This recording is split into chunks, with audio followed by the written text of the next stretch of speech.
Bonsoir à tous. Alors, le titre de la vidéo est révélateur, les chasseurs de vampires. Alors, parce qu'ils existent, il y a aujourd'hui des chasseurs de vampires. Nous allons déjà voir comment les gens chassent les vampires au cours de l'histoire, les outils qu'ils utilisent.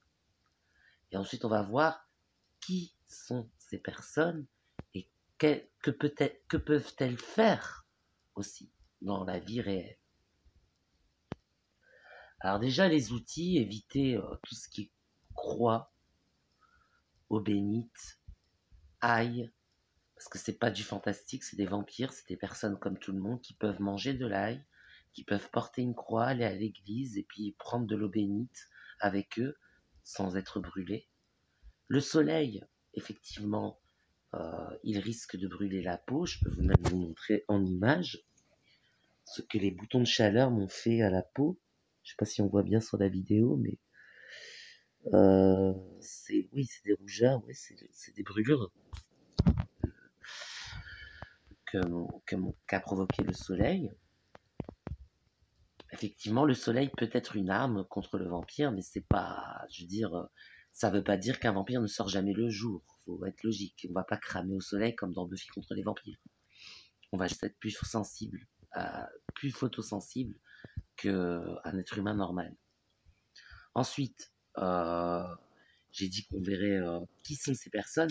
Alors, ces personnes, soit sont des personnes normales, c'est-à-dire que souvent, quand on rencontre un vampire dit psychique, un psychovamp, il nous fait nous sentir mal à l'aise en sa présence.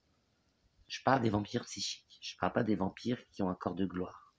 Je parle juste des vampires psychiques qui peuvent être vampires psychiques suite à une adhésion à certaines sectes classiques, des sectes banales, pas des sectes vampires, des sectes classiques, qui leur font découvrir des secrets de vampirisme et qui se mettent à vampiriser tout le monde. Alors, bon, le prana, c'est le prana, l'énergie vitale. Normalement, il ne faut pas chercher à le retenir, ni à en gagner davantage. Et il y a des gens qui sont dans des sectes, donc qui ne savent pas trop ce qu'ils font. Et c'est très mauvais. Et donc, ça crée des problèmes dans leur fort intérieur, puisqu'ils peuvent absorber des énergies négatives, aussi bien que des énergies positives. Et c'est là qu'on devient chasseur de vampires, justement. C'est par une attaque occulte qu'on va planter ce fameux pieu dans le cœur au vampire, qui fait qu'il ne pourra plus nous nuire. Il sera détruit par le pieu dans le cœur. Donc ça, c'est des personnes dites normales.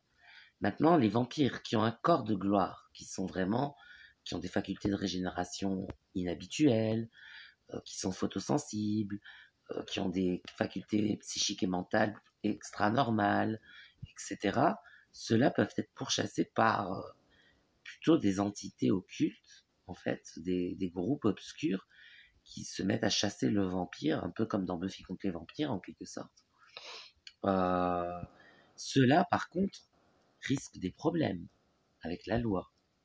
Parce que un vampire, c'est quand même un être vivant, il a des droits, on est dans un pays où il est citoyen comme tout le monde, même s'il est vampire.